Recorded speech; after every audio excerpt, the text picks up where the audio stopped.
Méditation du 7 octobre, manche retroussée. C'est pourquoi saignez les reins de votre entendement. Soyez. 1 Pierre 1, verset 13, version du second. Il y a des expressions dans la Bible que nous ne comprenons pas toujours, car nous appartenons à des cultures différentes. Pierre était un pêcheur de Galilée du 1er siècle et avait des manières de parler qui ne peuvent pas toujours être comprises. Ceindre les reins est l'une de ces expressions. À l'époque de Pierre, les gens portaient une grande robe qui était nouée à la taille par une lanière en cuir. Il était inconfortable de travailler avec et quand un travail lourd devait être fait, elle était portée comme un pantalon. Cette façon de fixer la tunique s'appelait ceindre les reins. En français, ce serait synonyme de notre expression se retrousser les manches. On plie les manches de nos chemises à une certaine hauteur de l'avant-bras pour se mettre au travail. Mais comment ceindre son entendement? Eh bien, peut-être devrions-nous dire mettre notre cerveau au travail. Pierre nous conseille de laisser derrière nous l'esprit passif et d'être actif. Nous vivons à une époque où la plupart des gens ne veulent pas se compliquer la vie, où ils veulent être à l'aise sans trop se remettre en question. Cependant, c'est le moment de l'histoire où nous devrions le plus réfléchir à la raison pour laquelle ce qui se passe se produit. Le moment où la maîtrise de soi implique la réflexion sur soi,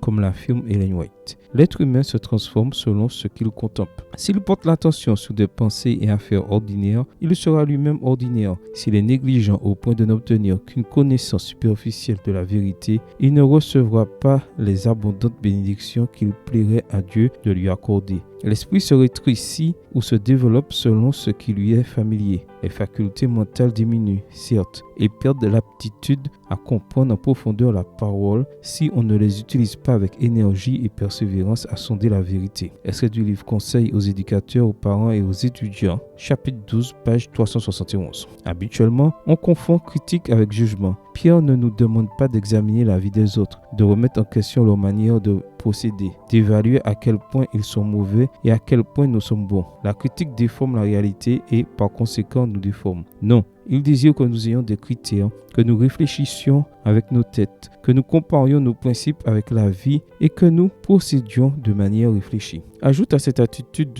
judicieuse la notion de sobriété. Une attitude critique s'accompagne souvent d'un style de vie frivole, une attitude judicieuse d'un style de vie prudent et profond. Allons-nous ceindre notre entendement? Activons ces neurones pour penser avec discernement. Amen. Bonne journée à toi et que le Seigneur te bénisse.